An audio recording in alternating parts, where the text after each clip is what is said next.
What's up, everybody? Today I'm going to talk about Palantir stock. This is a company I invested in probably 6, 7, maybe 8 months ago. I've been averaging into it over time. I'm definitely a super long-term holder on this one. They've got earnings coming up this week. I'm really excited to see what they're going to say, what their guidance is going to be for the rest of the year.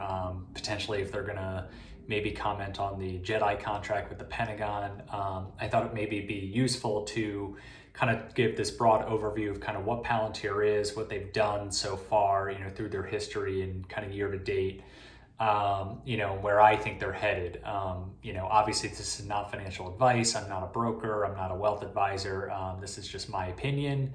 Like I said, I'm a super long-term holder. The more I read about their technology, the more I'm interested in it. It's very complex and pretty difficult to understand. So I thought maybe it'd be a good idea just to kind of dilute it down, whittle it down, and, just kind of put some big picture, broader ideas out there. So, the problem that Palantir is really trying to solve is that large corporations or enterprises have a lot of different systems in place. They have their sales data in Salesforce or Microsoft Dynamics or some other CRM. They've got their accounting and finance data in Anaplan or Oracle, Adaptive Insights, something like that. They've got their HR data in Lever, Lattice, Workday, what have you. So there's all these different systems, there's all this different data, and it's all kind of housed underneath the same corporation, but the data is hosted in such a way that they're in unique systems and none of them really speak to each other. So that's kind of problem number one, right? You've got all this wealth of information, but there's really difficult to get any insight out of it because nothing is really connected or speaking to each other.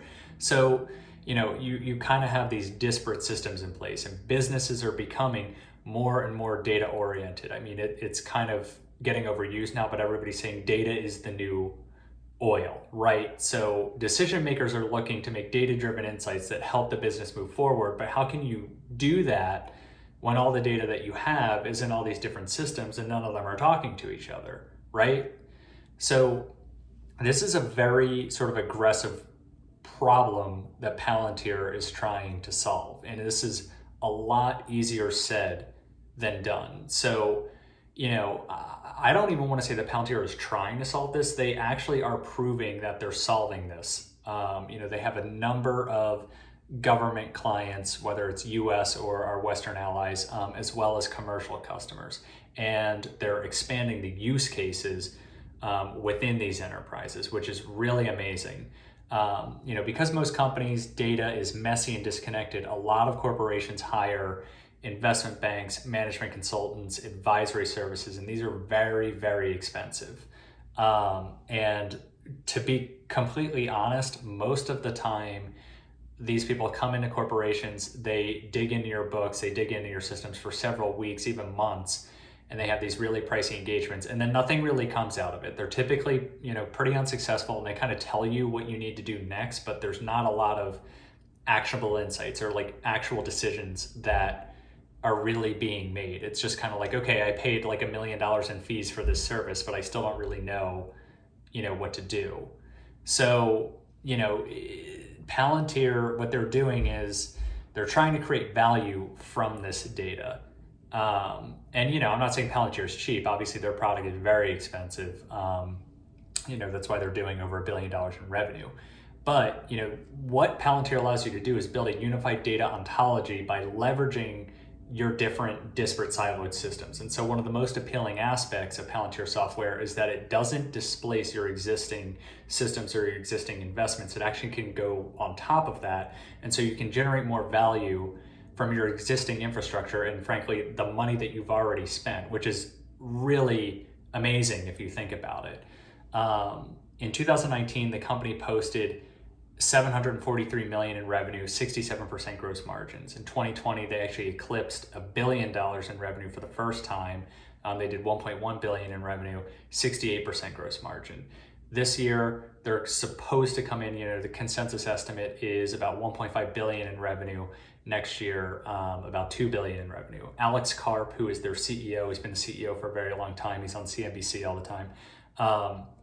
He has reiterated time and time again that the company will be doing should be growing at a 30% compound annual growth rate over the next several years.